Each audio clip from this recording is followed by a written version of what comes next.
It's weird. I just kind of put the book out this year, and I didn't plan it around anything. But of course, with the Maiden tour happening, there's been a lot of Maiden events going on. Right. I went to Croatia for the first show on the tour, and there's a lot of events there. So I did a Q&A and promoted the book, sold a load of books there. And then these guys were having their Beast Feast, they called it. Yeah. I came along for that and sold some more books. And so it's worked out really well, you know. Yeah. How was basically the event? Well, we briefly talked about, so it was pretty nice. Yeah, it was great. It was really good. You know, Dennis Stratton from the first Iron Maiden album was there, and Loopy Newhouse. Do you know who he is? Which one? Loopy Newhouse, Steve. No. He was one of Iron Maiden's early crew. Right. Okay. So he saw like their early years, and he wrote a book called Loopy World.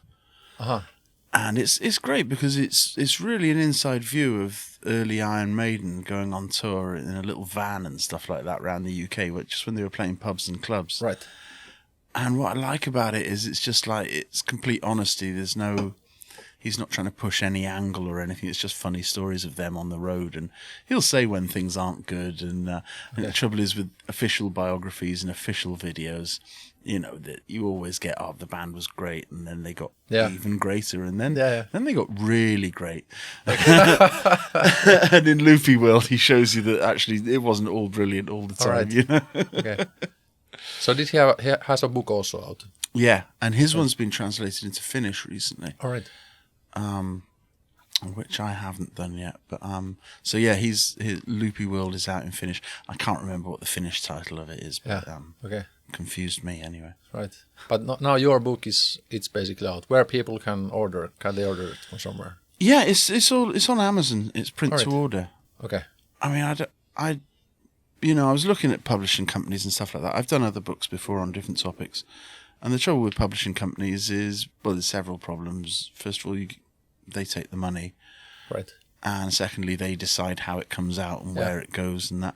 Amazon print to order, you can order it from anywhere, you know. And print to order as well means it gets printed in, like, a country nearby.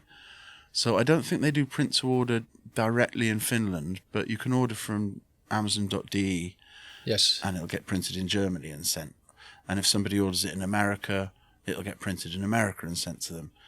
Okay. And if you order it in Britain, it gets printed in Britain, which means that we're avoiding, posting things across the world. It means that we're avoiding any import-export tax. You know, Brexit now, we've introduced taxes to stop us trading with the outside world. And that avoids all that by getting it directly from your local Amazon. So yeah, if anyone, is interested, go to your local Amazon, type in inside the Skunkworks machine in the books section. So is it basically at the Amazon.de, German Amazon? Is it in the listing there? Yeah. Because I guess that's the most convenient place in Finland, for example. That's what I was thinking. It's probably closest for here. Yeah. Amazon, it's great in some ways. I mean, obviously Amazon's got problems in some aspects of the company that we don't like, but because it is universal and it's around the world, it means people can get the book anywhere, really. Yes. It's too convenient. And it also means it won't get sold out, because obviously a normal book, they press up 2,000 copies, and when that's sold, the publisher will think, is it worth printing up another 2,000? Maybe not, and that's why so many books are out of print. Print to order, there is no stock of this book anywhere. Okay. There are no copies in Amazon warehouses. It's just literally, if you buy it, they will print it for you and send it to you. Okay, so it's always basically based on the incoming orders. They print it. So is it an Amazon service, that whole thing, the printing of it? Yeah. Okay. And that's it. Amazon print it and Amazon post it. Which means I was quite happy to write the book, but I didn't really want to be the guy going to the post office every day with tons of packages. Yeah, true. And also dealing with, complaints if it turned up a bit damaged or something. This isn't my fault. It's Amazon. Just go to them. And Amazon, of course, they're good at customer service. If it turns up damaged, just order another one and they send you another one. Yeah. Okay, that sounds pretty convenient. Yeah, it's convenient is the thing. Yeah. So you are basically the sole publisher, or Yeah, totally. Yeah. And that's it. Yeah, I own the book. I own the rights to it. Yeah. I don't have to share that with the publishing company. Yeah. And if, if like happened with Loopy's book, if somebody wants to translate it into Finnish and release it here, then I've got the rights to license it out to publishing companies. Okay. And Amazon don't have a problem with me doing that. And they also don't have a problem with me like ordering in bulk and then selling like at the gig last night. Okay. So it's convenient. It really is. Sounds good. Yeah. Kind of like a self-publishing platform. It is self-publishing, yeah, basically. And also, I mean, even just like on the tiniest scale. Yeah. Because all you do is you write a book in a Word document, convert it to PDF and upload it to the Amazon website. And then it's live. And anyone can order it. Right. So like, literally with your drums or studio or something, if you want to do, here's a guide to my studio and take some photos and write a little bit about the equipment that you use, you can publish that as a book. Yeah. And someone might buy it and they might not. Yeah. Or even like family photos. Yeah. Here's the photos from my holiday. And it's a book as soon as you upload it to Amazon. Yeah. So is it basically also the layout and everything? That's, I guess, you need to basically create first. Yeah. And then based on that, they then print it. Absolutely, yeah. Thing. So they don't change anything in it. Right. I did all the layout for that. I put the photos in and chose exactly where they wanted to be and exactly the spacing for everything. So all the mistakes are mine. Yeah. And they don't change any of it as you upload it. And they do check it. They spend like 24, 48 hours just checking the book is in the right format and stuff. Yeah. I did get a guy to do the cover artwork, a guy called Chris Knappman, who's really good with artwork. That's not my specialist subject. Yeah. I got a guy to proofread it for me to check that I didn't spell everything wrong. But apart from that, I put the whole thing together. That's very nice. Yeah. It looks like a big bunch of information. Well, that's it. It's because I thought, I'm only going to do this book once. There's not going to be like a volume 2 with stories that aren't quite as good and some of the out of focus photos. I'm going to put all the cool photos and all the stories in one book. Right. And it's ended up as like 375 pages. Yeah. But I think it's a good book, Yeah. And I'm a music fan, as we were talking in the car. And I was thinking, what would I want to see in a book?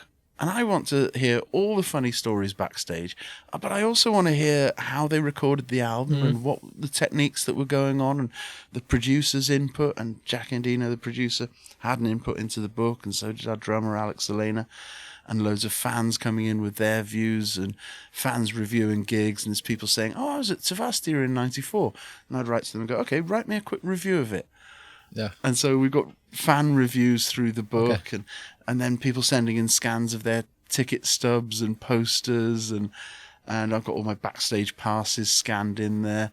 Right. And we've obviously got the full Sarajevo story. Yeah.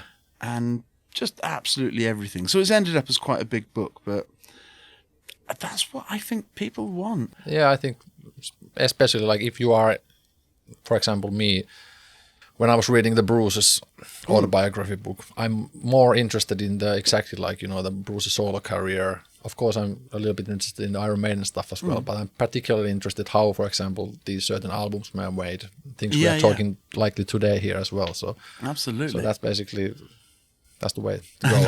It's all there, Yeah. Did it have any like a starting fee or something, or is there? No, it's like literally upload it and go. Okay. And then royalties come in. Right. There is no, and that's the other thing with publishing companies. They sometimes give you an advance for the book, and then when the book starts making profit, then you can get a royalty. And this is just royalties from day one. So if you write a book and you only sell one copy, you still get royalties for that one copy. It's crazy. It's just like such an easy and convenient sounds system. Really good. Yeah. Cool. And I just had a problem with publishing companies and also record companies in general, from my experiences in several bands over the years where, Bruce's Skunkworks album has been re-released a couple of times and, they came out with a double vinyl recently and stuff like that. Right. That's all great. But other bands I've been in, once your album has sold a fair few, it's no longer available. Yeah. And the only way people can get that album then is secondhand on eBay for twice the price, Yeah. And that doesn't happen with this. It's always there. Yeah. Looking forward to diving into that one. Yeah. I think you'll find a lot in there. Yeah, I believe so. So basically, when both Picasso, the album, Bruce solo album, both to Picasso, when it was recorded by the Tribe of Gypsies people. But then you guys with the Skunkworks ended up touring with it. How did that end up to be in that way? Well, so Bruce recorded Bulls to Picasso in Los Angeles with Roy Z and his Tribe of Gypsies, as you say. Tribe of Gypsies at the time had just got themselves a record deal. And so they obviously wanted to go and promote their own band. All right. Rather than go on tour with Bruce. Okay. Bruce needed to tour, so he needed a touring band. And he got Alex Dickinson, who's an amazing guitarist, amazing musician, songwriter all round. And he lived around the corner from Bruce, and they knew each other anyway. And Alex's old band Gun had opened for Maiden a couple of times, and so they knew each other. So that was an instant, we'd get him in. And then Bruce said in a Kerrang interview that he was looking for a bass player and drummer. And I saw that. I was like, right, yeah, I was working with a great drummer at the time, Alex Elena. And so we just had our little demo tape. It was, now obviously, you'd send him a YouTube link, but back then it was a little cassette and we put it in the post. A photo, the proper old school way, and a CV with a name and address and telephone number. And sent it off to Sanctuary Management. And we heard back a couple of weeks later, and they said, come on in for a meeting. And so we were called into a meeting with Rod Smallwood. And that was kind of like in at the deep end straight away, because obviously, oh my God, it's Rod Smallwood, shit. It's kind of daunting, Yeah. And we went into this boardroom meeting with him, and he was absolutely lovely, and he explained how the project was going to go, and that they wanted to do a whole load of touring for this new album. And me and my drummer mate Alex were like, wow, this sounds great. Yeah, love it. And we got called in for an audition then. They gave us the Bulls to Picasso album on cassette. It hadn't been released at the time. Okay. So it was our first time hearing it. Actually, he put it on in the Sanctuary boardroom, and he just put it on stupidly loud on these big speakers and then left the room, and me and the drummer just sat there, this Cyclops blaring at us. And let's turn it down a little bit and have a proper listen. And then we took the cassette home. They told us to learn 4 songs. So we just learned the whole album because we thought that's probably the best thing to do. And we went into a small rehearsal studio in West London with Bruce Dickinson. And that was quite funny, the first time meeting him there. And he just seemed like a perfectly normal guy. He was just a singer in the band. I remember he helped me carry my bass amp into the studio. Oh, fair. I had these big Ampeg cabs, and I was struggling to get it through the doorway. And he was like, let me give you a hand there. I was just thinking, I didn't think rock star lead singers generally helped carry Ampeg cabs. I think that might have been the only time he tried, but he learnt his lesson. They're pretty heavy. But the fact that he was doing things like that, and he was just totally relaxed and normal guy and enthusiastic, and we told him we'd learned the whole album. And he was like, oh, great, let's try this one, And we just ran through a bunch of the songs with him and Alex Dickinson. That was the first time we met them both. All right. And at the end of it, he was getting really casual. Just like, let's go for a drink. So we just went out for a drink, and he chatted about, what his plans were, and again, all seemed casual. Then he dropped me off home, and called up a couple of weeks later, saying, "Can you learn some cover versions?" Because he wanted us to be able to jam around a little bit. So we did some Deep Purple and some AC/DC with him and stuff. And I remember being in the studio that second time, it was like playing AC/DC Sin City with Bruce Dickinson singing. I'm thinking, when I was a kid, some of the first records I owned were AC/DC and Iron Maiden, and here I am in a studio playing AC/DC with a singer of Iron Maiden. And I just thought, even if I don't get the job, even if it doesn't happen, that's just the funniest thing ever to have done, And it was just all like that from the start, just nice and relaxed. And then he said at the end of the second audition, yeah, you got the job, that's cool. All right. What he actually said was, he said, so I'm happy being in a band with you guys if you're happy being in a band with me. Yeah. I was like, yeah, I think we're quite happy being in a band with Bruce Dickinson. Right. He's a pretty good singer. Right. He's passed our audition, I think. Yeah. Lucky him. So then we got given the tour dates, and we were off to America, and it all went crazy for a while. Yeah. So did you happen to basically living in the same area? Yeah, that was another thing he was quite keen on. he was living in West London, and he wanted people based in West London, basically. And I think some of the other people that had maybe applied for the job were living in the north of England and stuff. And nothing against that, but what he wanted was someone that could be around all the time, because it was a full-time band. And so if you had someone who lived a few hours away, then it would be problematic with, we've got a rehearsal next week. Can you drive down? We'll get you a hotel. He didn't want all that. He just wants, right, come down to the studio tomorrow. Let's go for a beer tonight. Yeah. And also then we're flying from the same airport together, and it's all nice and convenient. And I was in West London. I was in Hounslow. He was in Chiswick. Alex Dickinson was also in Chiswick. And we were all within a couple of miles of each other, So that was... that was one of the things he wanted. He wanted it to be kind of a friendly band, you know? Yeah, a little bit of change, I guess. Well, at least from Iron Maiden way of working, possible. Well, it's true. I mean, I suppose Iron Maiden in their early days, they would all have been East London. Yeah. But then obviously gradually as they make money and start buying properties abroad, and if you got the chance to live in Florida, why not, Yeah. So I guess with Maiden these days, it must be like that. I mean, I don't know the insides of Maiden, but they have to fly in for rehearsals, don't they? Right. Yeah. So basically then, how quick did you go on the tour then? Well, there was a little pause. I think the auditions were about, this was in 1994, I think the auditions were in about May. Actually, this is the fun part of the book. So I went through my old diaries, and you get to the end of the book, the camera's there, and I've got literally day by day everything that happened. Right, so you say, how long a wait was there? Right, well, I'll look it up exactly, right? So the first audition was on April the 26th, 1994. The second audition was May the 10th, 1994. The rehearsals started, I've got all the rehearsal dates, on August the 1st. And the first show was September the 1st in Springfield, Missouri. All right. When I told Bruce I was going to do this book, I told him that, I went through all my old diaries and wrote out the whole timescale for those whole 2 years, day by day, with every rehearsal, every recording thing.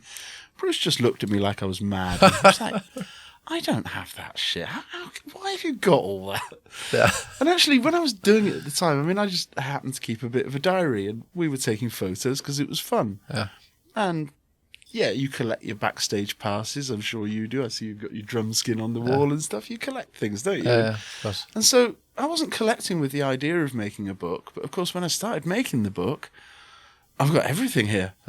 And then fans were asking on the Facebook group, the Skunkworks Facebook group that I started, they were saying things like, one of them said, I remember he said, when was the first time that you played Iron Maiden The Prisoner? Because we played that in the set list once. And I went, hang on, I'll look it up. And I came back with, that was April the 22nd, 1995. It was like, all right. I was really meaning roughly what tour you did it on. I'm like, sorry, but literally the book has got everything you want to know. Right. Yeah. Was basically the first tour, was it with Helloween? No, the first tour actually was in America. Right. And the headliner was Jackal. Do you remember them? Jackal. They had a beautiful song called She Loves My Cock. Okay. They were honestly absolutely insane. There were some guys from Tennessee. They had a few hits in America. They did pretty well over there. I think they toured Europe a couple of times, but America was definitely their thing. They were playing with chainsaws on stage. All right. Right. The singer's got long hair like you. Now imagine waving a chainsaw around without tying your hair. Yeah. And also they were going on stage with, he went on stage with a shotgun, which we all thought was funny, Yeah. But we assumed that it probably wasn't loaded or maybe blanks. And one day he shot a hole in the roof of the venue. Hell? Police were called in. They had bucking bronco on stage, like those kind of animated robotic cows. Okay. And you get on top and you play rodeo. All right. And they'd get topless girls out of the audience to get on the bucking bronco. Okay. It was a crazy show. It was an absolute insane party. And the whole tour was like that as well. It was absolute madness. Right. And there was Jackal headlining, and then us second on the bill, all a bit confused by what the shit is going on with these crazy Americans, And then third on the bill was Richie Kotzen. All right. who obviously, at the time, he'd just left Poison. And Okay. later, obviously, he's gone on to Mr. Big, Winery Dogs, and Adrian Smith recently. Right, yeah. But yeah, it was such an odd bill. Yeah. But I think as well, being 1994, I think what we saw was like the very last of the Motley Crue Rat era of crazy touring with groupies and backstage parties and stupid drugs that people shouldn't be doing and Jack Daniels everywhere and and that was our first experience touring with Bruce. We're just thrown in at the deep end of that. Yeah. Oh shit. That was good to do when you were young still. Yeah, absolutely. Yeah, it was a good party time. And then after that, we did a full European tour headlining for the Balls to Picasso album. We did UK tour. Then we recorded a live album at the Marquee. Yeah. And What then is this called the live in Studio A? Yeah, All right. live in Studio A. It was a bit of an odd idea. We like I say, we recorded the live show at the Marquee. And then a couple of days later, we went into Metropolis Studios and we went into Studio A, Studio A, B, and C. So that's why it's called Alive in Studio A. And recorded the set again. But kind of like, just in a studio. It was a bit weird. But and then that was released as a double CD. Yeah. Then after that, we did the Sarajevo show. Right. Which obviously, have you seen Scream For Me Sarajevo? Yeah, I went to see it in the movie theater in Helsinki. Yeah, so It was pretty cool. Yeah, that was pretty heavy. I'm so glad we made that film. I think it's documented it really well. Yeah. I would recommend that really above anything else I've ever done. Yeah. If you want to buy the book, that's great. If you want to buy the Skunkworks album, that's great. But really, get Scream For Me Sarajevo. That's I don't know. Is thing it ever. basically? Can people watch it somewhere still? Yeah. It's live streaming. You can. Where do you know some place where it could be watched? Yeah, the place to go is Scream For Me Sarajevo. Okay, from the website. Yeah, screamformesarajevo.com has got the links to streaming, and you can buy DVD. It's still on Amazon. Yeah, it was pretty like when I was watching it. I think it was you had that gig there in the venue, and I think it was the "Son of a Gun" song maybe which you played there. I think that it was fun. We only had a small bit of footage from the actual concert. I think it was Gods of War that we've got footage of from the concert. All right, actually, yes, it was Gods of War. That was the song. When I was watching it, I was crying when watching it in the I cry theater. every time I watch it. That was the film super 50 emotional and times. super awesome performance, that one. Yeah.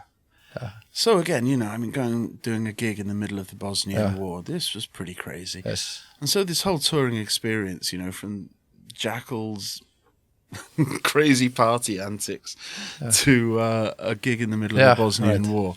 With different setting. Yeah, we weren't expecting it to be quite this crazy. We knew that joining a band with Bruce Dickinson was going to be fun and we were going to tour the world. Right. But we didn't know quite what he was in for. And I think one of the things, I said earlier, we went out for a drink after the first audition. And he did say there, and I should have known, he said that Maiden had become, because they're so massive, and they've got this big stage set and they're known for all that, it was kind of impossible to do small gigs. They had to tour with several trucks. And he said, I want a band that can do the big shows, but can also play anywhere. And I thought, that sounds good. Yeah, I want to play anywhere. I didn't think anywhere meant inside an active war zone. True. That was a bit of a shock. Right. Yeah. Yeah, it was a quick growing up experience. Yeah. That's real life for you. That's a little bit reality. What can be happening and what is happening in the world. Absolutely, and it's what's happening in Ukraine, So when I watch the news in Ukraine, I know totally what's going on. It's absolute horror. What we're seeing on the news is the tip of the iceberg, I'm sure of it. They're going to be digging up mass graves for years to come, I promise you. Yeah, there's some really cool stuff from the European leg on YouTube. For example, the Cyclops live. There's at least footage from Tavastia, Helsinki. Yeah, that's great. But I think that was the one, or was that basically when Helloween was? Were you supporting Helloween there? No, that was that Tavastia show was headlining on the Balls to Picasso tour. Yeah, and it's quite funny because of course we didn't officially film any of the shows on that tour. Yeah.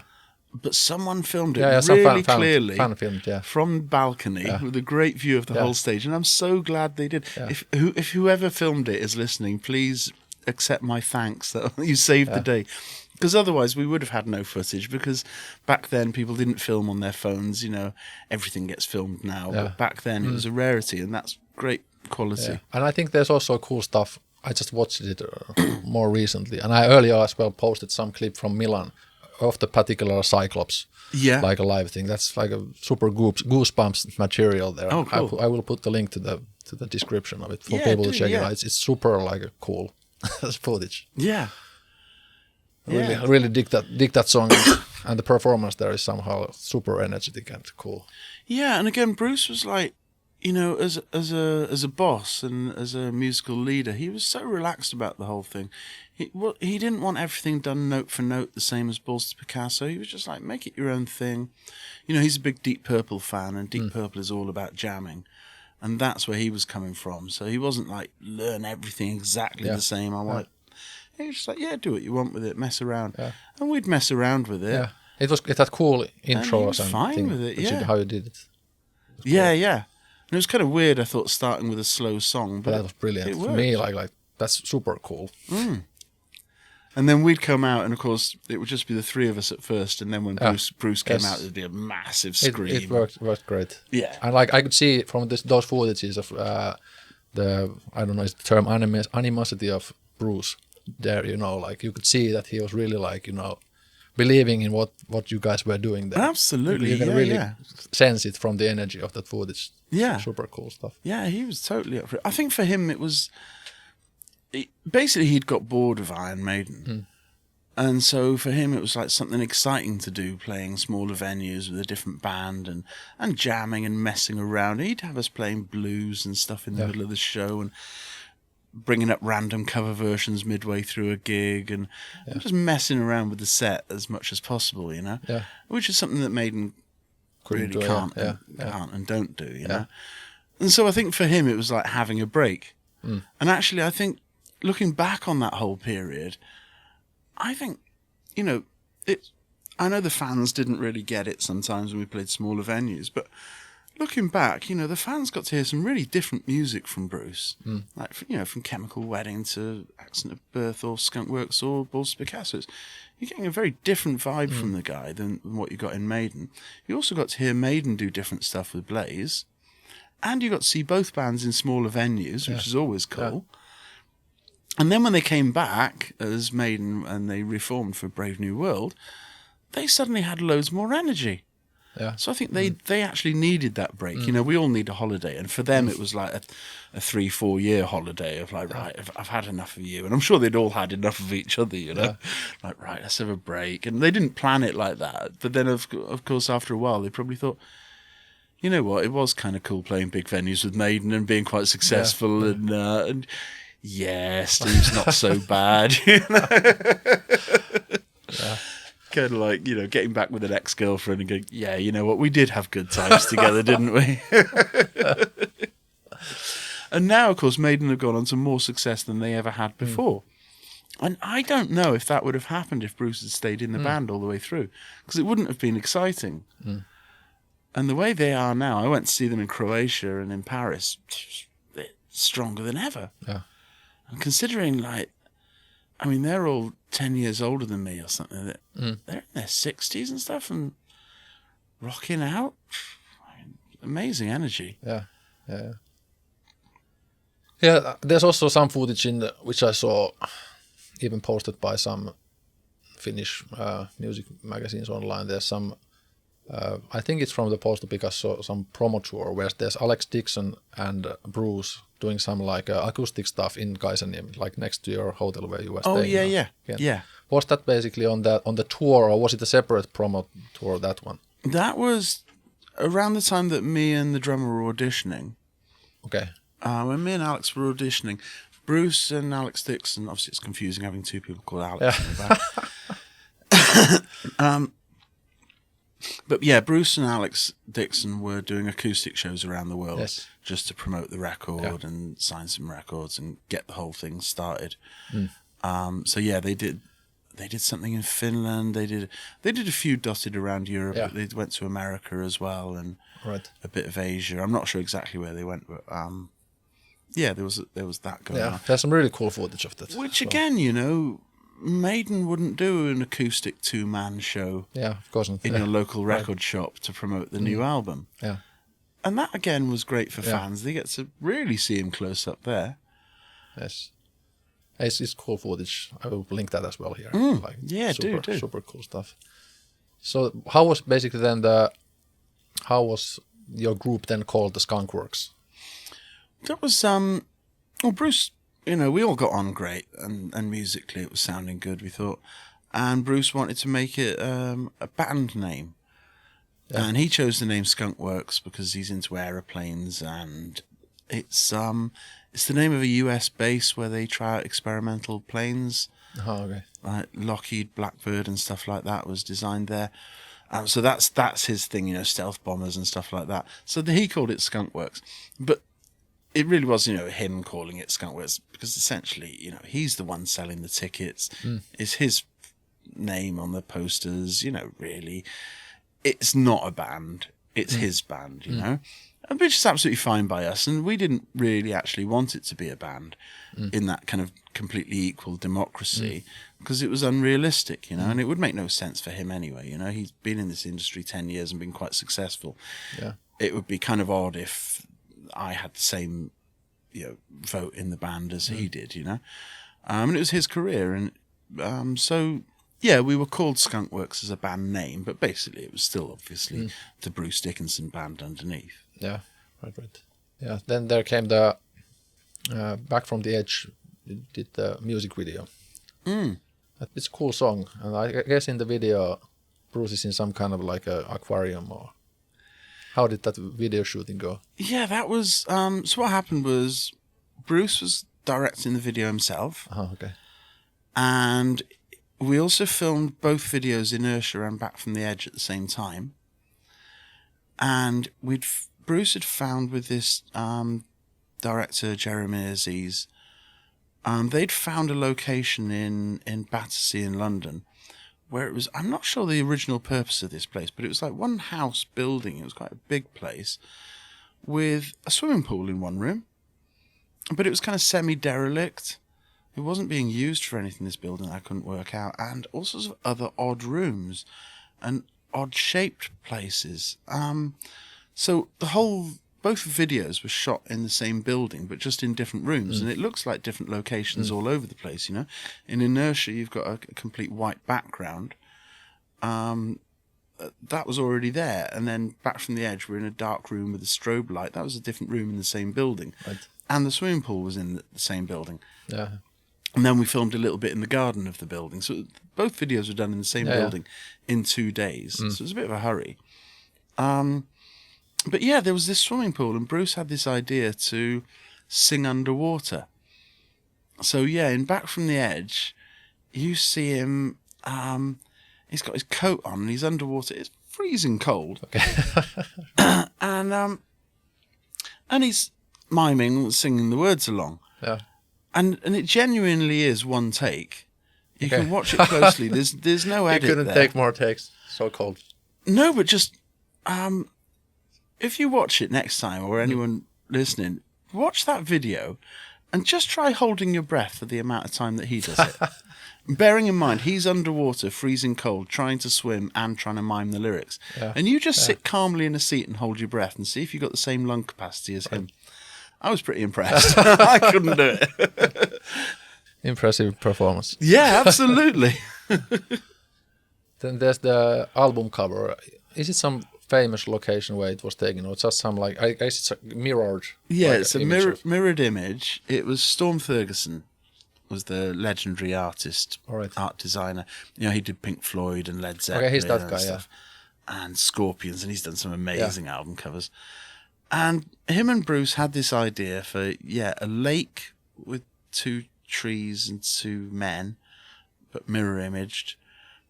And I don't know if you noticed, but if you get the vinyl version and then the re-released vinyl or the CD and the single covers, they're all actually slightly different photos. Oh, okay. And I've never seen this done before, where you know, Number of the Beast has one cover. It doesn't have several different covers, Yeah. but Skunkworks does have different covers. All right. And it was all this guy, Storm and Bruce's idea to have this image. And they sent some photographers up to Scotland to just find a lake that looks nice and take some photos. Yeah. So they did that, and then it came back, and Storm pieced it all together. Right. I must admit, I was a little bit confused by it.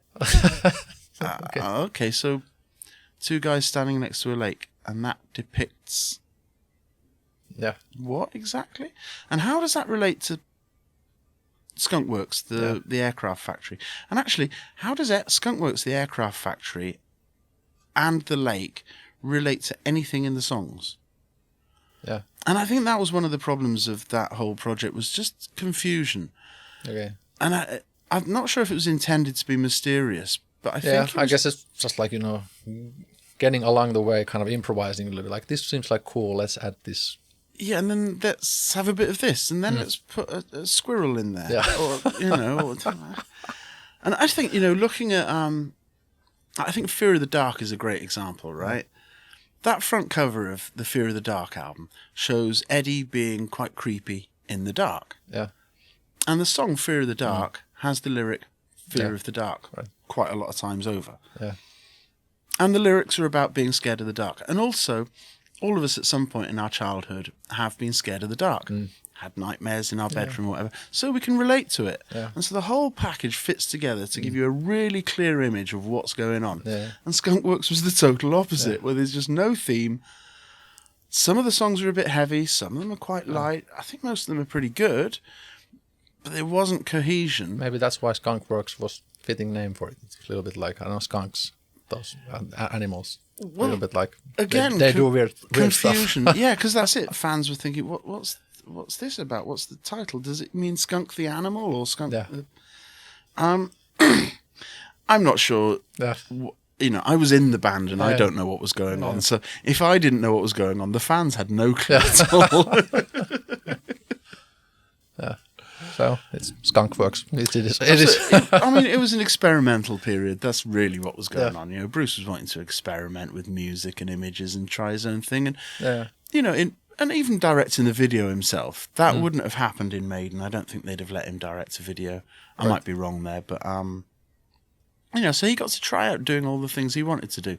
Yeah. He wants to jam Deep Purple covers in the middle of a gig? Yeah, sure, mate. Yeah. You want to put a lake on the album cover? Go for it. But I'm just imagining some rock fan goes into the local record shop and he's heard there's a new album out by Bruce Dickinson, and there's this picture of a lake. Is that what we're getting? Okay. Yeah. Whereas, Maiden fans want to see Eddie or some demon or devil or scary monster. And okay, we don't have to copy Maiden, but I don't know. I mean, looking back, it's easy to say where things went wrong. Yeah. But at the time, it all seemed fine, and we just went along with anything that was happening, really. Yeah, but of course, then again, I guess the style was a little bit something a bit different on purpose as well. Like from it was a bit like a differing, a little bit, I guess, alternative edge, somewhat in the Alternative was the word. Yeah, that was exactly it. Right. It was just doing something different. Yeah, that's all Bruce wanted to do. He didn't come into the thing with an idea of like, we need to sound like this. I want us to go in the Led Zeppelin vibe, or I want us to be modern. He just said, let's do something different. Right. And so Alex Dixon, the guitarist, as I said earlier, is a great songwriter. He just wrote loads of different songs. Yeah. And said, do you like this one? Do you like this one? Do you like this one? And Bruce loved them all. Yeah. So we basically did like, I think the album ended up with like the first 12 songs that Alex demoed. But Alex actually demoed about 20 or 30 songs. He doesn't stop writing. He's a prolific writer. And we went into rehearsal studio. One of the great things about Bruce's band was we were given so much rehearsal time, which I think is a luxury that most bands can't afford. You can't afford to go to a rehearsal studio 6-7 days a week and have it block booked out from morning till night. And we could. Yeah. So we did. And so we went through these songs, the rough ideas that Alex came up with, and we just played them backwards and forwards over and over again. Bruce had come in, try some lyrics, didn't quite work, write something else the next day. I'd be trying to get the bass line to fit better and lock in with the drums more and just really work on the whole thing before going in the studio. And of course, these days, it's entirely different. I mean, obviously, I'll see your recording setup. You can record at home. You can do as many takes as you want. And of course, it's not like that back in the day. We really had to do the homework in the rehearsals. Yeah. And then when we go into the studio, we totally know what we're going to record. Right. And it's going to be something just different from what Maiden are doing. Yeah. Which studio was it and how was it recorded? Was it, I guess, of course, it was analog studio. But did you do it like live takes, like bass and drums first, and how was the process? Yeah, actually we did often just guitar and drums, or guitar, bass and drums. So the three of us would be playing, or sometimes just Alex and Alex would be playing, and record the drums. And then I'd go in and play the bass the next morning. But it was in a residential studio, and again, this costs a lot of money. It was in like a manor house. It was Linford Manor, just north of London. And it was residential, so we lived there, or certainly the three of us lived there, me, Alex, and Jack, the producer. And we had a cook come in and cook for us, and we had a pool table, a room with a snooker room, and like, it was amazing. Just complete luxury, you know. Yeah. And Bruce would come in and out. He stayed there a few times more and more when he was doing his vocals, but he'd be in and out because he's busy doing press and flying planes and everything. But the fact that we had that luxury of just totally living the record, you know, so you get up first thing in the morning and go down barely dressed and have your breakfast and just start rocking out and playing a few songs, and then have a break for lunch and then get back in and do a bit more, and then in the evening hang around together talking about music, listening to what we've done, how it could be improved, and then start laying down the guitars on top. And again, that was such luxury that we could live our whole lives like that. Because right now, you know, my life's a bit different. I've got a kid, and I'm not going to spend 6 weeks in a studio morning till night. But that's what we did back then. Yeah, kind of like a little bit like lifestyle, living in the studio. Absolutely, and we did that the whole couple of years. We were just Alex and Alex lived. They shared a place together, and I lived just over the road from them, and Bruce was just round the corner. So we were all within touch all the time, and in my back garden, I had a soundproof studio. Right. And so we could be jamming in there, and when we weren't jamming in there, we'd book a proper studio with Bruce, and then he could come down and sing. And so it was just constant all the time. Yeah, really living, being in a band. Yeah. And there was kind of nothing else going on in our lives at the time. We didn't have families, and external hobbies didn't exist. This is just what we did all day, every day. Yeah. It was a really intense period, actually. So did you say soundproof studio at your backyard, or was it some like a warehouse, or? No, it was me and a friend of mine were looking for somewhere to rent. Right. And we just went to an estate agent and showed us around some flats. And there's this woman showing us around a flat. And the living room was okay, and there's 2 bedrooms. Yeah, that looks good. Kitchen's okay. And she said to us, this woman, this estate agent, she didn't know what she was showing us. You would spot it straight away.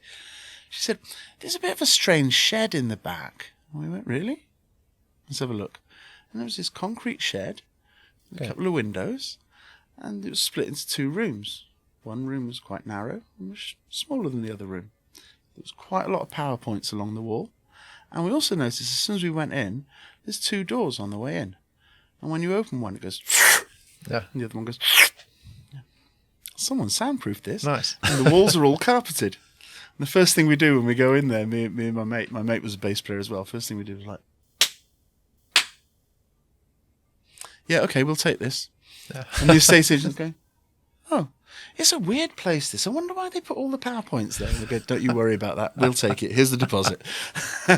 So we rented ourselves a place that already had a rehearsal studio set up in the back garden. Or actually, it was set up for recording. You could have put a desk in the other room, but we didn't have a desk at the time. So that was great because literally it was properly soundproofed, like I say, with the double doors and double glazed windows. Exactly. So we were in there till 2 or 3 in the morning, sometimes playing around. We got neighbours, but no one can hear it. Yeah. Nice. Yeah, that was again such a luxury to be able to play. And like I say, when we weren't in there, we were in proper rehearsals or we were out on tour. And actually, we were finding, the 3 of us especially, were finding on tour, was frustrating because we couldn't play all day.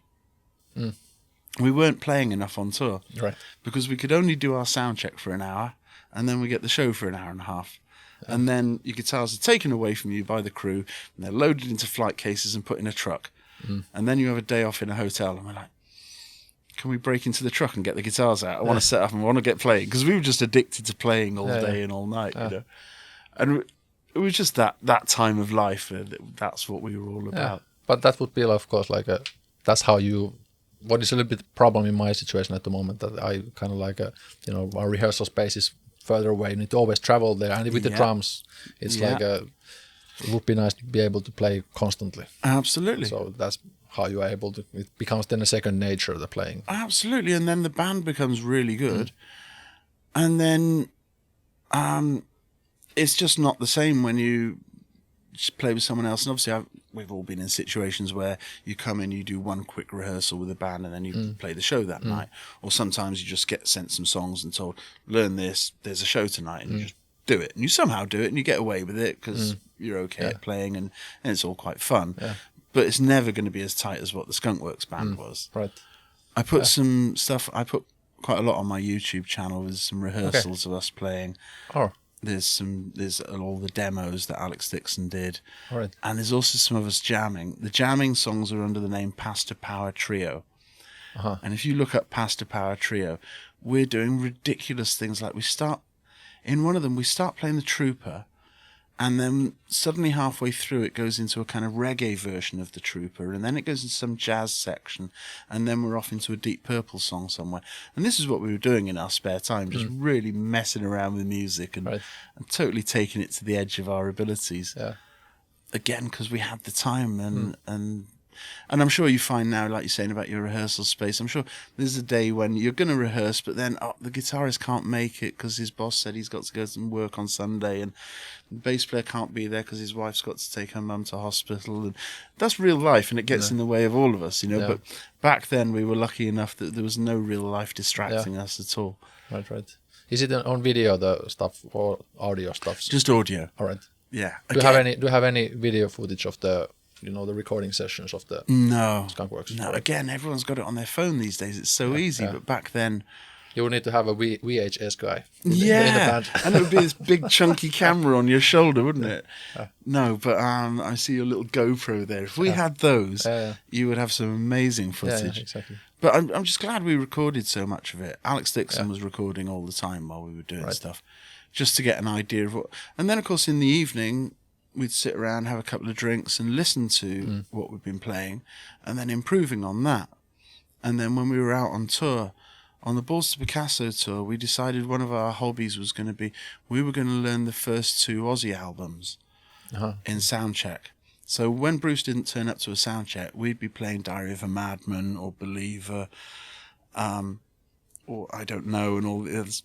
And again, we'd then, in the evening after the show, we'd be on the bus listening to Diary of a Madman again, checking out where we went wrong in rehearsal. So the next day when we can go into soundcheck, we can get Diary of a Madman slightly tighter and slightly better. Right. And you've got that drum fill wrong, and it's the offbeat thing they switched to. Yeah, we'll have to get that right. Yeah. So we were constantly trying to improve ourselves. Right. When you were basically doing it, I guess you were then headlining band because you had time to have a soundcheck, proper soundcheck. Yeah, but to be fair, when we were supporting Helloween, we got sound checks as well. All right. Yeah. When was the Helloween support? Well, the Helloween tour was originally set up to be part of the kind of extended Balls to Picasso tour after, what was it? After we'd done South America or something. See, the great thing is I don't have to have a memory because I've got the book, right? And this will show exactly what was going on. Because we got to the end of the Balls Picasso tour and we were supposed to do some dates in Europe with Helloween. Poster of the cancelled dates. Okay. Because there's everything in this book. So, so it was supposed to happen in 95. Those dates got cancelled. And then we made the Skunkworks album. Yeah. And then we were going to tour with Helloween for the Skunkworks. For the Skunkworks. Yeah. All right. And there was a bit of doubt amongst some of us about, is Helloween the right band to be going out touring with the Skunkworks album? But we were in a bit of we were in a bit of a stuck place because Helloween were on Sanctuary Management, same as Bruce and same as Maiden. So it was nice and easy to put the package together from the booking agent point of view. So that was nice and easy and possible. But then the strange thing about Skunkworks, of course, here's Bruce, who's known for Iron Maiden, playing some relatively new style music, and yet new style bands wouldn't really want Bruce as their opening act because comes from the old school. And so we couldn't really go, we couldn't go out with Pearl Jam or someone like that. They wouldn't be interested. They'd want some up and coming band. So we were stuck going out with Helloween. I say stuck going out with Helloween. That doesn't sound bad. It was great fun. It was brilliant. But it might not have been the best place to try selling the Skunkworks album to. Yeah. Nevertheless, we went out and we did it, and it was great fun. And we got on with Helloween really well. Yeah. And that was another thing in the book. I'm going through, answering fans' questions and getting different people involved. And one of the fans came in with, what did you think of Helloween? It's like, yeah, great guys. They put on a great show. It was very different from what we were doing. Old school metal, but done very well. And I thought, actually, the more interesting question from the perspective of this book is, what did Helloween think of us? So I messaged Roland Grapov, because we're still in touch. And he came back with his ideas about what he thought of Skunkworks. Okay. So that's the good thing about this book that I like, is different people's views. Yeah. If it was just my autobiography, it'd be quite boring. It'd be like this interview, But the book has got everybody's angle, and it kind of reads like, I hope it reads like some friends just sitting around a table having a chat, Yeah. I remember when we went there. Oh, yeah, that was funny, wasn't it? It was some fan going, so how did you do that? What was Helloween like? But the Helloween tour was great because we got to play to bigger audiences than we would have done.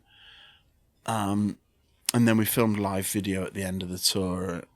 And so the Skunkworks live video is in front of an audience of 4,000 in an arena in Spain, and it looks great. But what you don't notice is that's actually a support slot. That's Helloween's audience, not us. We didn't have 4,000 fans ready for us in Spain. But Helloween did. So it was great exposure and good to go out on. Right. And the tour lasted ages. It was like a couple of months. Again, I can look up the exact dates in the book. But so yeah, it was good fun. But it was slightly odd in that some of the venues, like Tavastia here in Helsinki, we'd already headlined that on Balls to Picasso tour, and then we come back kind of opening for Helloween. I say kind of because it was billed as a double headline in some places, and some places even had Bruce higher up on the poster than Helloween. Okay. But actually what was always going on was Helloween was headlining. They were playing the main set, and they were playing their full show for an hour and a half, and we were playing like an hour. Yeah. So we were definitely the support band, although it was billed in some places as double headline. Yeah, but again, that was a good fun tour. I enjoyed that. But then I read in Bruce's book that he found it depressing. Oh, really? And I think this is the curious thing, and this is why I had several people writing bits for my book. It's because everyone's memories are slightly different, and everyone's angle looking at it. I mean, my angle is like, I quite like German beer. And we had like 3 or 4 weeks touring in Germany with a German band. Yeah. And I could practice speaking German, and I could drink beer and eat schnitzel, and I was having a great time. Bruce was probably wandering around thinking at some point, like, hang on, Helloween used to open for Maiden, and now I'm the support band. And so his view on it would be totally different to mine, And whereas I'm looking at the audience in Spain going, wow, there's 4,000 kids going crazy, Bruce is probably going, oh, there's only 4,000. Rock in Rio was 120,000. So we've got different views on the whole thing, which is why I think, I did write this after reading Bruce's book, and I must admit part of the inspiration of doing this was reading Bruce's book and me looking at it going, no, I saw that differently. Okay, that's true, but it's a different angle. Yeah, exactly. Let's have the other side of this, know. It's not so bad to tour Germany with Helloween, you know? I think you'd probably enjoy it. Yeah, possibly. What could go wrong, you know? There's a photo of us recording the Skunkworks album. I probably can't find it right now. And it's the drummer in the studio, Alex Elena. Okay. And see, there he is doing the recording. Right. And then a friend of mine who's a sound engineer saw the photo and he went, that's a really strange way to mic up a drum kit, isn't it? And you've got a chimney right behind you. Wouldn't that cause echo? And the overheads seem really low. And I was like, fair point. I never thought about it too much. So I got in touch with Jack Endino, the producer, and like, come on, Jack, tell us why you mic'd up the drum kit like that. Yeah. So, for a drummer who likes recording like yourself, to have a question like that in there, Bruce's book doesn't go into drum miking techniques. Yeah. Right. I mean, I must say, there's probably going to be some readers that will kind of maybe skip the bit about drum mic technique, So be but it. you'll be straight in there. Yeah, of course. Yeah. So are you still in touch a lot with the Skunkworks guys or Bruce these days? Yeah, Alex Dickinson not, unfortunately. Right. Alex Dickinson, guitarist. The three of us were like best mates at the time in the band. And long afterwards, me and Alex were best mates, and we did other projects together. We did Sacktrick together, and we played with different bands. And I'm quite an outgoing guy and like a laugh and a smile and stuff, and Alex is really shy.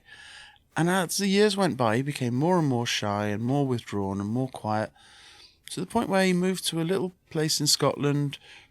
You laughed at my Nokia phone. Hey, He doesn't have it. I appreciate it. He doesn't have a phone at all. Oh, all right. He lives next to a lake in Scotland. All right. It's probably the one that the Skunkworks album was done at. I don't know.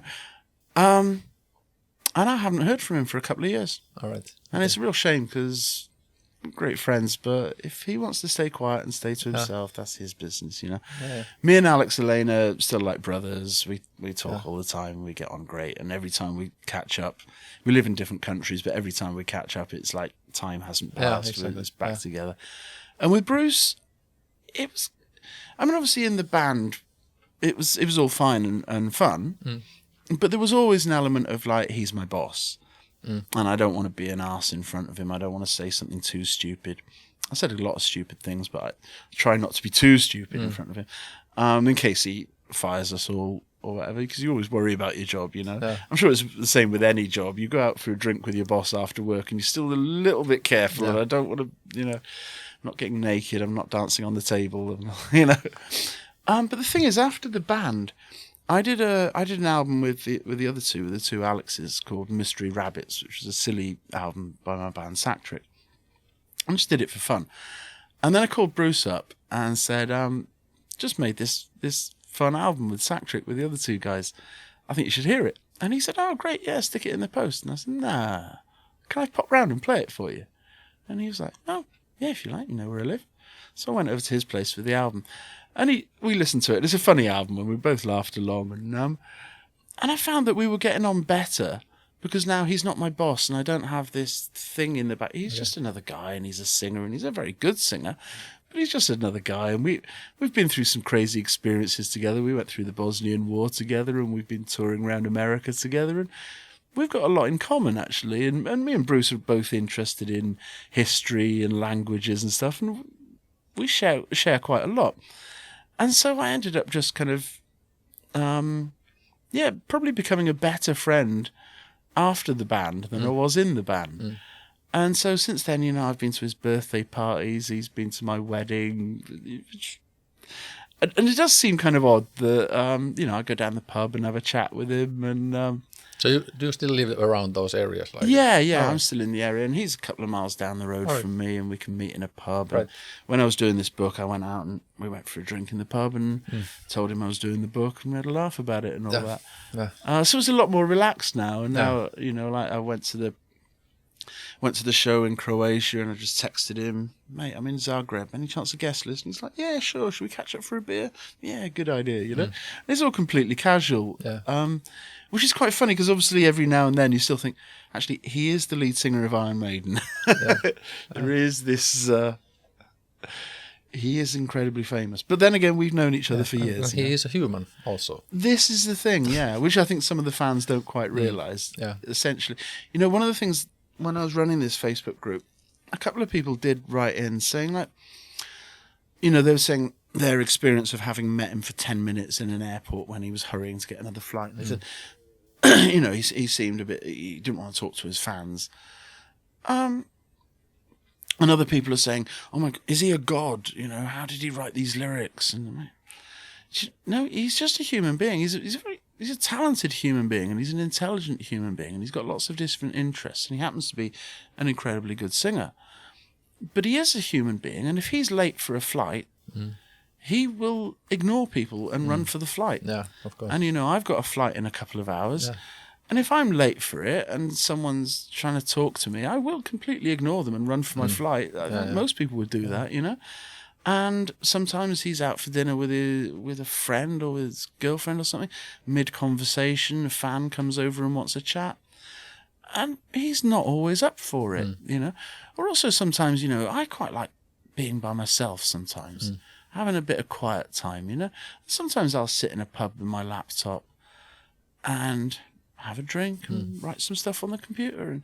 And if some guy comes over and goes, "Oh, you look lonely, can I join you, mate?" It's like, actually, no, I'm having a good time by myself. And I see that with Bruce sometimes, where fans have gone, "Oh, he was sat by himself doing nothing, so I thought I'd go and tell him about what I thought of Seventh Son." Like, no, please don't do that. Just leave him alone. He wants a bit of quiet time, So he's not an arsehole, but he's also not a god, He does have faults. He's a human being, Yeah. So basically, last night you had the Iron Maiden tribute thing, and you did play some. You went also to play some of the Bruce songs. Which songs did you play with the guys? We did "Laughing in the Hiding Bush" and "Tears of the Dragon" and "Inner Space" off the Skunkworks album. All right, nice. Yeah, it was quite funny actually. It's a really cool local band called Bone Button who do their Iron Maiden set usually. And I said to them, "Oh, could you learn a few songs off the Skunkworks album?" And they came back going, "It's a little confusing how to learn Skunkworks songs." I'm like, "Oh, okay, yeah, sorry. Let's play Tears of the Dragon then." That's But they were great. And it was nice. I mean, it's lovely to be invited over to these things and a chance to promote the book. Right. And hang out with fans and people and have a beer and everybody's nice and fun. And of course, as I was telling you earlier, Dennis Stratton was there. So it was a bit of a Maiden fest. You've got Steve Loopy Newhouse, who was one of their original crew guys, who's got his book out. It's in Finnish now, which is highly recommended for fun and laughs and the true story of early Iron Maiden.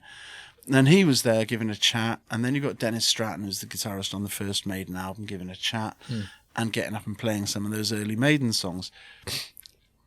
And then I was going to give a chat and play some of the Bruce songs. And when the promoter guys got in touch with me and asked me about this, and they said, "Would you mind getting up and playing some Bruce songs?" I'm like, "No, that's fine. That'd be a bit of fun." And they said Dennis was getting up as well. And I was like, "Would it be okay if I got up with Dennis and played a couple of early Maiden songs?" Because obviously in Bruce's band, we did occasionally in the latter years towards the end, we did do some Maiden songs, but obviously they're all from his era. And I'd never played any of the Di'Anno songs. And I'm not the biggest Maiden fan in the world, and I don't have the new album, and I don't follow them religiously. But the idea of playing like Wrathchild and stuff with original Maiden guitarists, that was just too tempting. I was like, of course. Yeah, I want to do that as well. Yeah. So I said, "Can I play Wrathchild?" And they came back going, Dennis says, "Yeah, that's fine." He's asking, "Do you want to do Running Free as well?" Okay, well, we're here. Why not? So and it ended up as a great fun party night. You never know how these things are going to turn out. Yeah, of course. You turn up in a strange place and you're wondering, have they sold any tickets, or is the equipment going to work? My biggest worry was, there's been a load of flight chaos across Europe recently, and the guitars have gone missing, and my flight here got cancelled, and I had to rebook. And Finnair was super helpful, unlike British Airways. But it meant I couldn't bring my bass over. And I'm really quite particular about my bass. It's a Warwick Thumb bass that I've had for years, and I played it in the Skunkworks days, and I still play it now. Right. And it's really me, and it fits me, and I love it. Yeah. And I couldn't bring it. Fuck. And so I had to say, "Can you ask the Bone Button guys if I can borrow their bass?"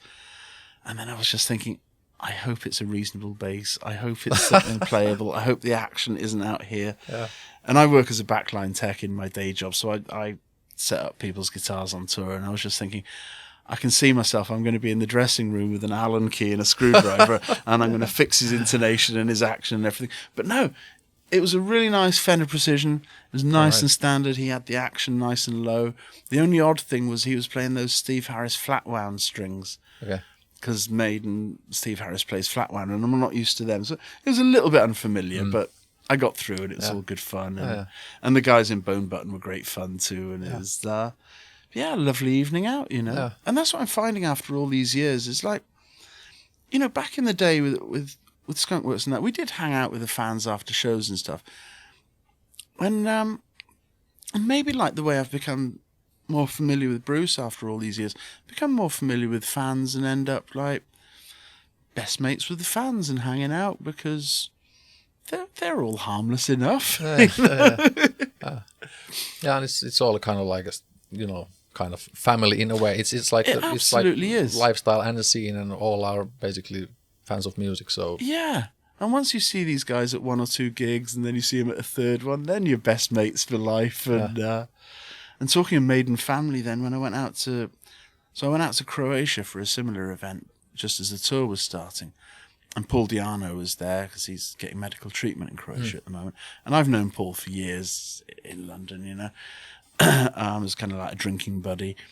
So it was great to see him there. And then they wanted, we were going to judge a battle of the bands of local bands playing.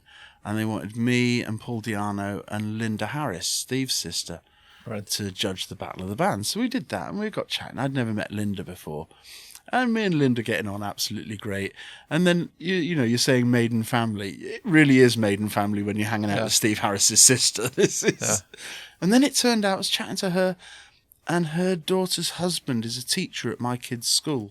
All right, yeah. And then you really are into... And then a few years ago, I did a charity gig at a school, and Thomas Gers, Yannick's nephew, was playing in this school band, and I got my kid to get up and play.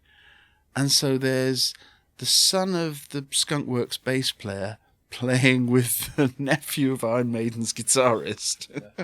And that's Maiden family tree, isn't it?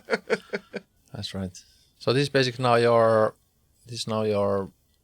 what, 3rd, 4th time in Finland?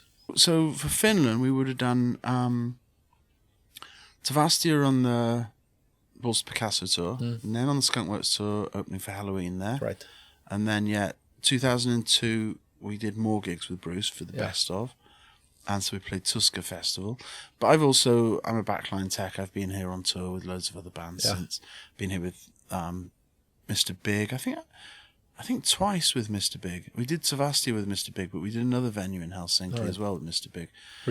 You returned to Tavastia. Yeah. Yes, to see it again. It's a great venue. In my opinion, it's the best Finnish venue. It really is a great venue. The way it's laid out, the fact that you can see from everywhere, the balcony's brilliant. It's great to play and also great to watch the gigs. Like the sounds are great. It's like not too big, not too small. It's just perfect, you know, for intimate, great show. Yeah. And then I think the last time I was here would have been Jurassic Festival. I was working for Therapy then. Yeah.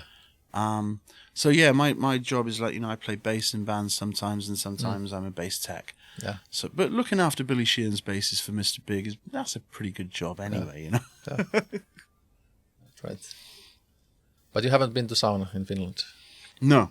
But did you have saunas in England? Or are they different to Finnish saunas? I've had sauna mostly in Germany.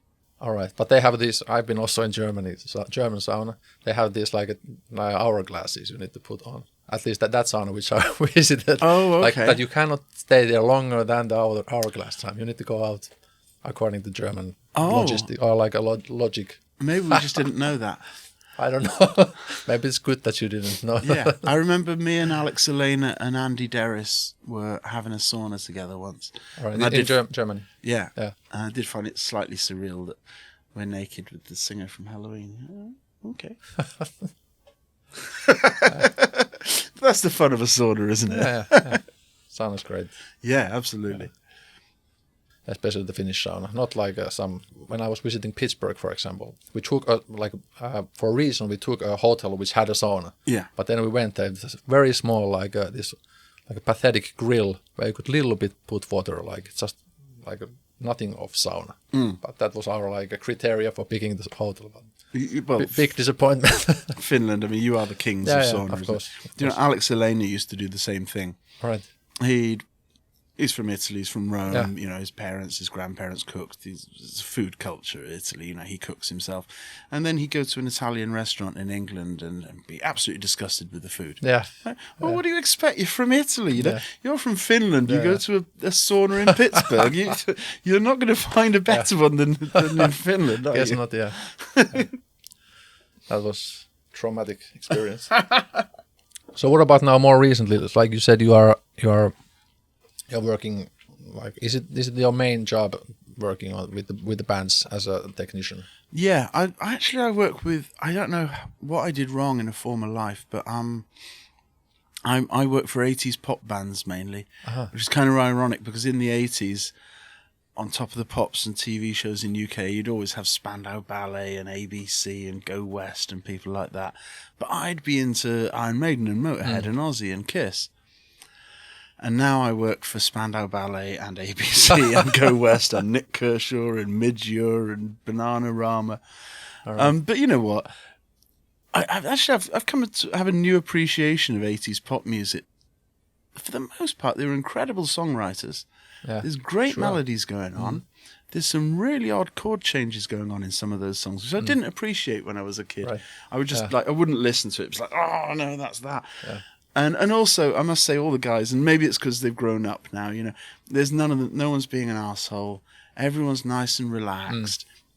Super chilled gigs, which suits me. I don't need to be picking up drunk drummers, teenage drummers. I can't be dealing with that anymore. Now let's have adults who play the gig properly and their equipment works, and that's a pleasure to work with. Yeah. And then the funny thing is, the fun irony, the bass player in ABC is a guy called Andy Carr, who was the bass player on the Tattooed Millionaire album for Bruce. Ah, all right. So now I'm his technician. Okay.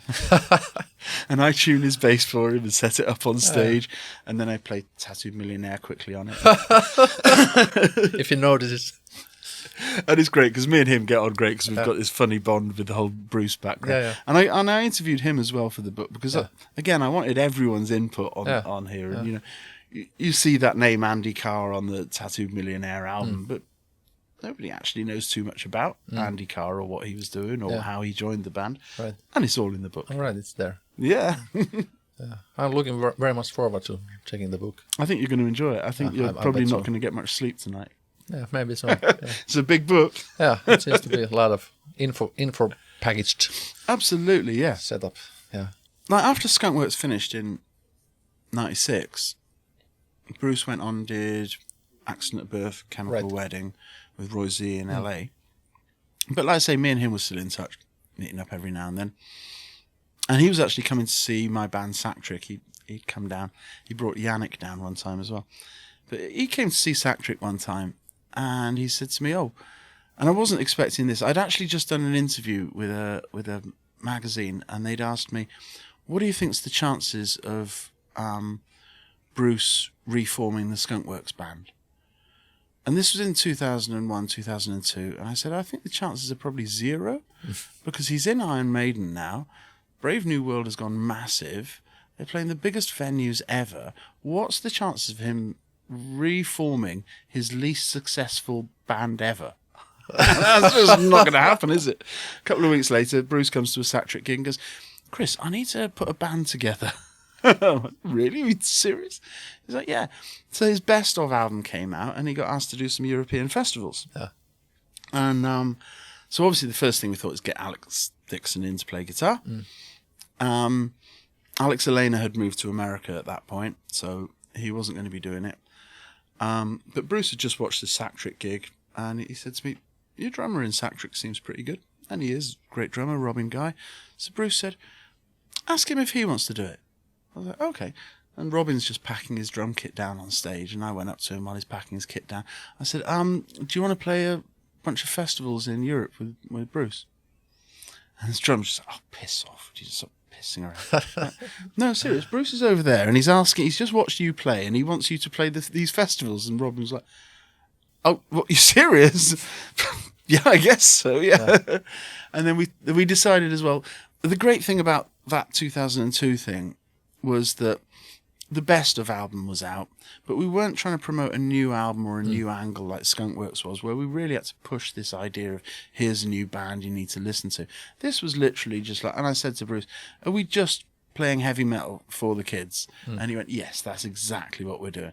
So, okay, good. So none of this alternative vibe. I can put my foot on the monitors and headbang away. And he's like, yeah, of course you can. Yeah, great.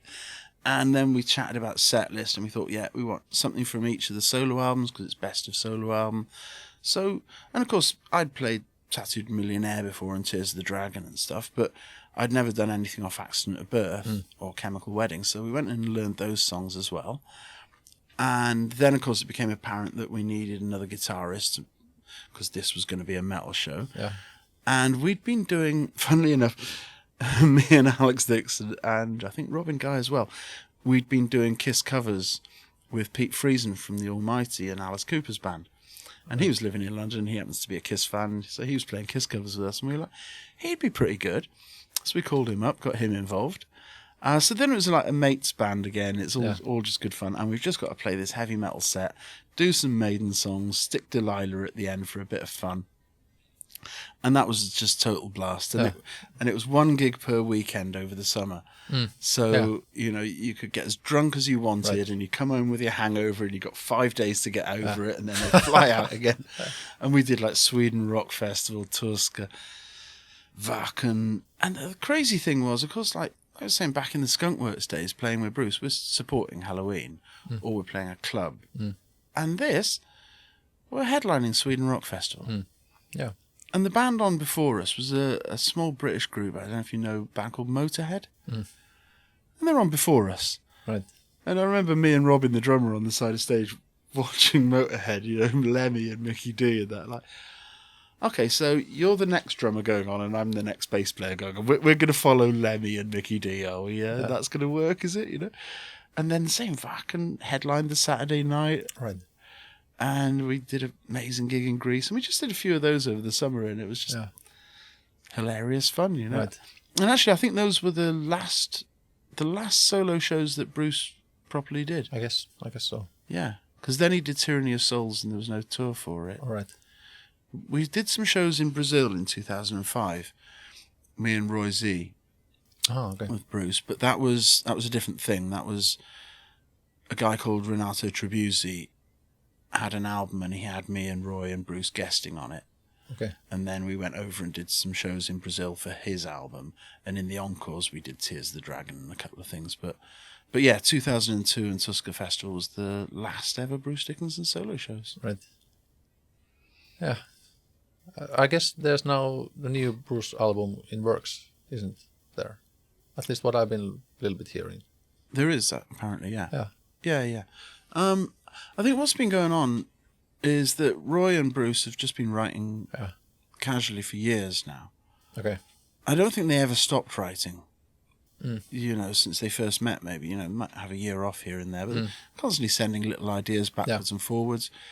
And so I would imagine they've got more than an album's worth finished. Yeah, I think there was some news that they at least met and doing at least something in the studio. Roy put up on Facebook that they'd been in the studio and had a drummer there, and so I think that is actually, they've probably been recording demos for the last 10 or 20 years, and this is actually making the album now. Yeah. So, I mean, I'm not, you know, the prophet, I can't see into the future, and I'm not involved in the recording of it. But yeah, I would imagine there's a Bruce solo album to come in the next year or so.